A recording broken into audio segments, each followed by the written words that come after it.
Let's have a look at decimals and how to divide.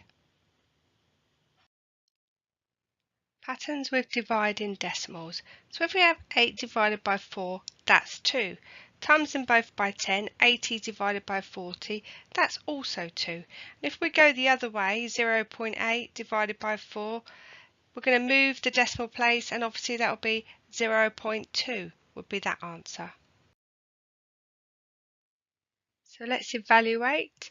6 divided by 0.2. So we need to make that a whole number, so we need to times both sides by the same. So let's look at 60 divided by 2, which gives us 30. So 6 divided by 0.2 is also 30.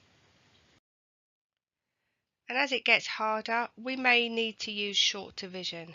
So for this sum, we need to times both sides by 100. So that gives us 3 divided by 94.5. 3's into 9 go 3 times. Now 3's into 4, we know that goes once with a remainder of 1. So that gives us 15. 3's into 15 go 5 times. So the answer is 31.5.